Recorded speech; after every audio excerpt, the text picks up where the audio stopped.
If you constantly remind yourself after every defeat, after every setback, every time you get knocked down, I've got a saying, if life knocks you down, try and land on your back, because if you can look up, you can get up. See, a lot of people, because of failure, they stop believing. Let me share something with you. You will fail your way to success. Yes. 8 out of 10 millionaires have been financially bankrupt. You will fail your way to success. It doesn't matter how many times you fail. It doesn't matter how many times people tell you that you can't do it. It doesn't matter if you don't have a dime in the bank. You will fail your way to success. You're gonna fail. It's okay. Okay?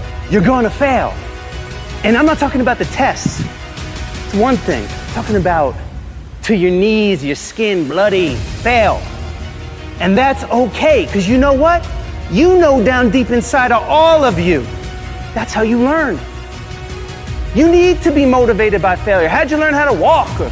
You crawled, then you fell down, busted your tooth, got some blood in your mouth, get up and you walk, right? Self-directed.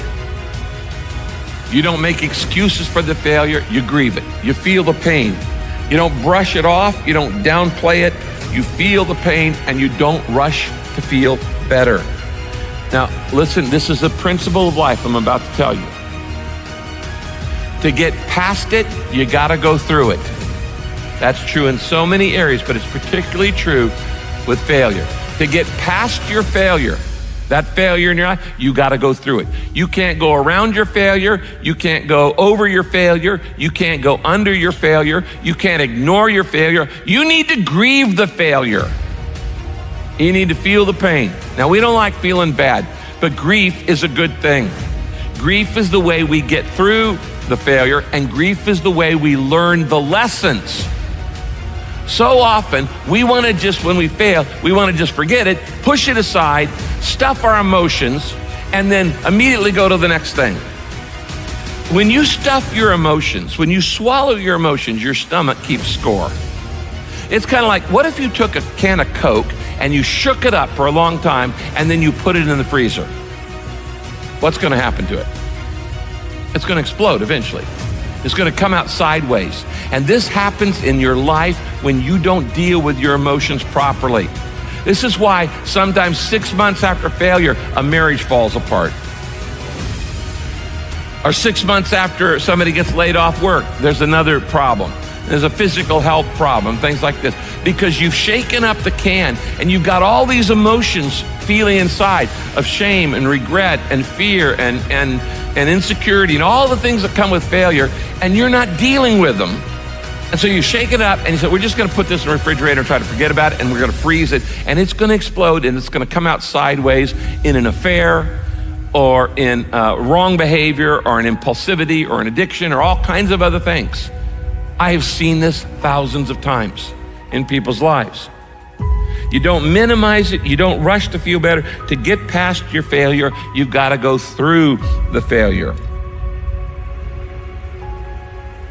We try so hard in our lives to fit in. We try to fit into certain groups, certain frats, certain sororities, among certain friends. Yet the people we idolize most are the ones that stand out. But when you're prepared, there is no fear. There is no fear of failure, okay? Because even if you've walked out of something and you feel like you failed at it, your preparation is so strong that you're gonna take that failure and turn it into the outcome you desire. And most people stop at failure, okay? We've all failed at things. I'm going to continue to fail at stuff, right? It's the most powerful tool you can use, but it all depends on how you use it. In the hands of an individual, it can do unbelievable damage. In the hands of a professional, of a doctor, it saves lives. So it's the same thing with failure. It's how you use it. It's that drive inside of you, okay? It's what we talk about, the dark side. The dark side is filled with failure, but it's the fuel that burns you like something that's never burned inside you before.